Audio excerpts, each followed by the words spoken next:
Anybody else like Stevie Wonder? Yeah. That's Joan Baez. Yeah, but Stevie Wonder wrote this song. He also sings it. Yeah. I don't know if she sang it first or he did. I can't tell you. I know she liked it and sang it, of course, naturally, because if you didn't like it, you wouldn't sing it for money, right? So it's a good tune. Why didn't you stay? And All Love Is Fair. Yeah, he wrote that. Barbara sings it probably the best. Yeah, have you ever heard Barbara Streisand sing it? Oh yeah, damn, it's good. Yeah, she liked it, obviously, or she wouldn't have sang it for money, right? Get all these people, just man, voices in your head. It's okay to have voices in your head as long as they tell you to do the right thing and protect people from people that do the wrong thing from the voices in their head. And me and Alfred at Kroger at Fry's. Alfred's walking around, you know, we met his mom. And Alfred's, because we were friends, and Alfred sat there and said, you know, I hear voices in my head, Ralph. And I said, yeah, we all do. So the only problem is when they tell you to do something wrong and selfish, you need to tell them to shut the hell up. When they tell you how to do things right, how things should be and how to be good, you listen to them. And when I said that, he had what they refer to as disabilities. And his mom was older and he lived with his mom. And Alfred was a good guy. And his mom came to meet me, and I think that's one of the reasons why. When I told him that, she's like, wow, that's good wisdom, that's good advice. Yeah. Then she met me and saw my wife was black and said, oh, well, go figure, you know. He's gonna be a sweetheart. He doesn't listen to all those bigots in his family tree, right? So I was over there, I was cleaning up, I took a shower, clean up, you know, evacuated the bowels and cleaned the bottom before I come play, because, you know, I still got poison in the body, so I make sure every time before I do something active, if I have a bowel movement, I go in there with saline soap and clean my bowels. Clean my rectum. I don't want to. Like, can't I just, no. Better safe than sorry always, you know, DT Suzuki. No, better safe, sorry, no. See, weed, pull it, cut it. What? Better out, in, drink, go bathroom. Better stay up all night, go potty than go to pass out and, you know, have poisons in body. Well, that's a smart little guy. He's an intelligent little guy. I love him so much. They did the work already. Those people, why aren't you talking to Jesus? Because Sun Yat-sen and DT Suzuki already did the work. And this is to unify the world so the faithful fathers of the world can be as one. Jesus knows what he's doing. You're not Jesus. Okay. I was sitting there after I got done. The thing is, that toilet needs cleaning, so does the sink. Right, so I was out of the shower, so I took the toilet bowl chemical stuff and put it in there because it needed, you know, the toilet bowl chemical cleaning this time. And same with the sink. So I got the Ajax, put it out, got my old sponges, got the toilet brush, and got toilet paper and wiped everything down and washed up my hands real good, you know, and finished it up. And I was having a conversation, of all people, with Gronkowski, you know, because what happened to hurt his feelings, you know, with Michael Strahan, you know. And Michael Strahan, how do you know Gronk doesn't do Aikido to quell the voices in his head that are violent? And he likes football and he likes being passionate. But he does Aikido to keep himself calm because he can get real violent and hurt people. And Michael Strahan can get real violent and hurt people too. Yeah, I know, but some people are more efficient at protecting people that are bullied better than others. Some people are bullies and some people are protectors of people that are bullied. Okay? And a Buddhist would sit there and say, past life transgressions, just like there's no past life transgressions, past, present, future operate at the same time. When you're actively communicating through relativity, you're either going to squash the violence or you're going to do things to not be violent. So you study Aikido and meditation. That's why Judy said meditation is so important for most of you. Me, I'm an exquisite listener. If I meditate, I have to listen to all of you.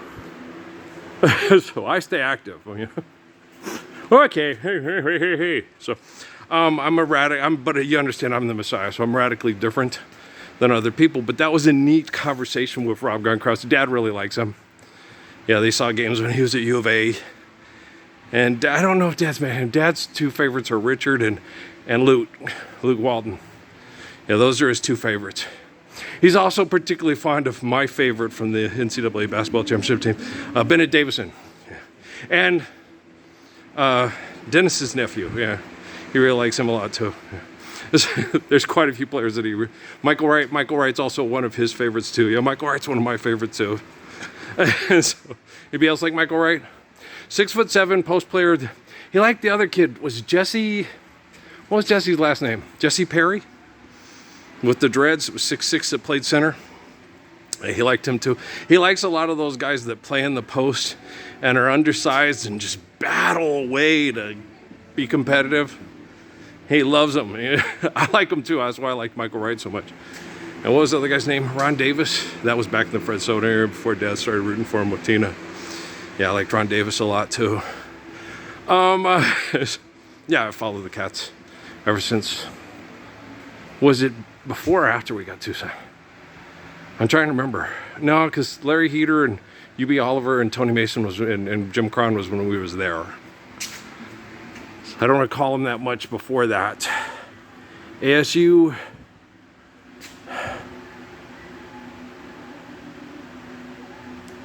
Before we went to Tucson, well, I have to recall. So, but yeah, I think because ASU was usually back then had more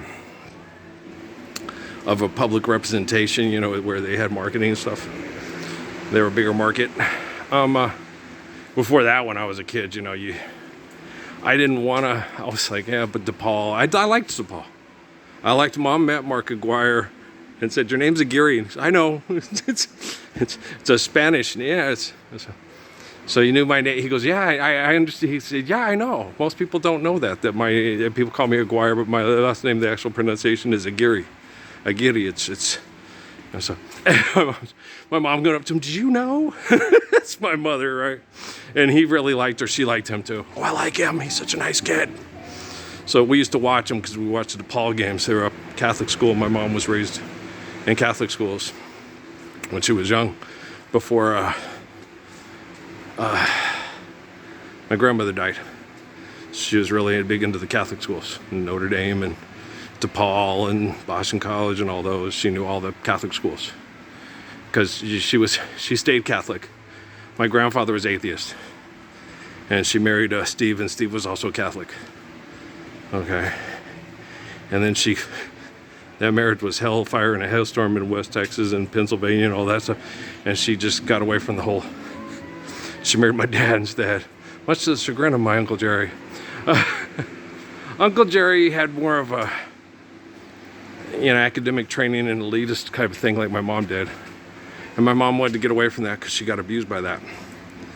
And then what happened? Then the corporations abused the hell out of my parents. And my dad, to try to survive so they wouldn't get abused, was abusive to my mom, and my mom could dish it back. It was horrible. But that's, present crimes, because it's still happening. These are not past life transgressions. Past, present, future operate at the same time. So when you realize, like I used to tell kids in lockup that were sexually abused, once you realize it's wrong, this is where your chance to step up and stop it. So it ceases to exist, right? Let me show you the way to go, right?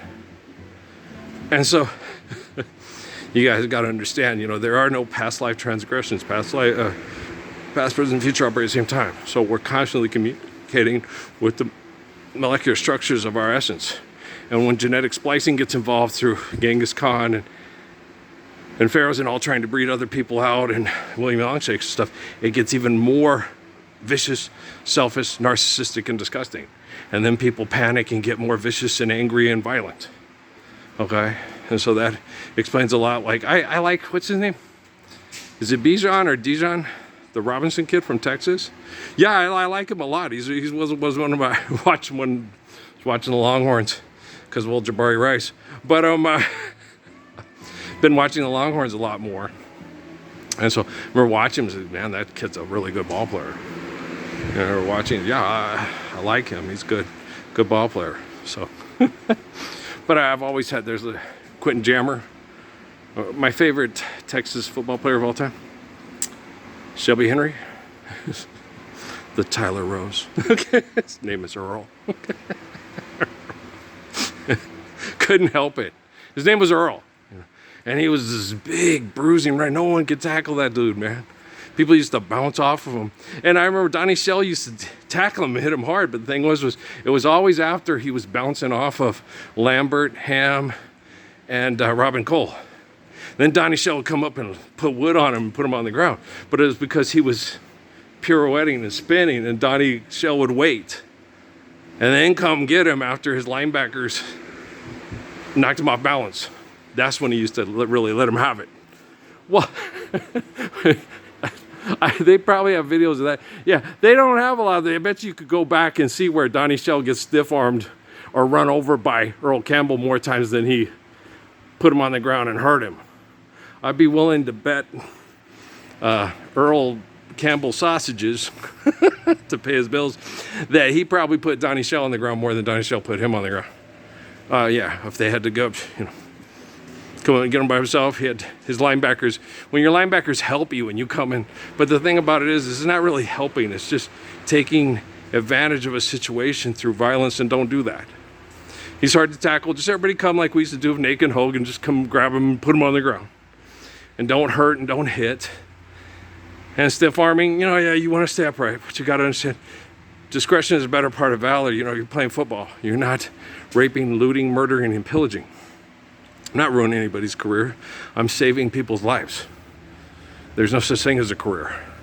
I'm the way, the truth, and life. Not the pimp prostitute who tells everybody go out and get fuck money to pay me to live here because I think I own the place. Right? Sons of bitches. Yeah. Oh, I like the McCaffrey kid too. He's real good. Damn good ball player. It's a lot of fun to watch. Yeah. I was different. I was like Gil Sayers. Yeah.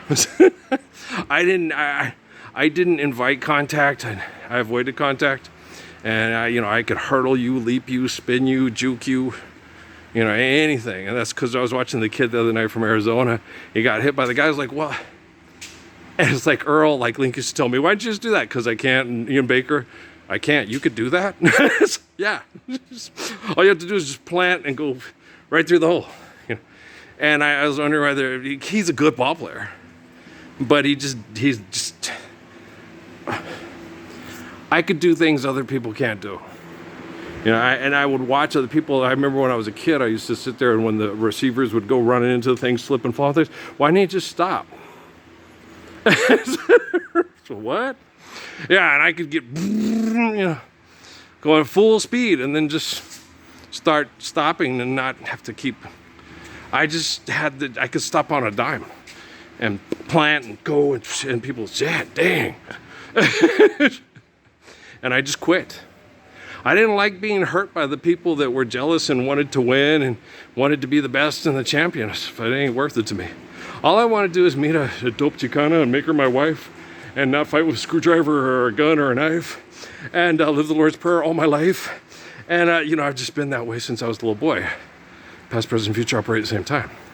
And if you don't understand it, and if you can't, if science doesn't validate your religious beliefs, you're just making them up to stroke your ego or to hide from abuse because you're afraid of abuse and you want a magic solution. Me, there's no magic solution to abuse. There's just love, and it has to be faithful. And don't make shit up. Okay? I'm deal with people that make shit up. Our money's real and our science projects are better than his faithful Lord's Prayer. Really? Go give yourself an award and fuck yourself in the corner, you damn dog from the Wizard of Oz. Love isn't always on time. Hold the line. Okay, I like Toto. They're one of my favorites. Rosanna's my favorite. But okay, guys, I love you, all right? Peace out. We'll talk most likely tomorrow. We'll see. I'll see if we can talk tonight. Peace.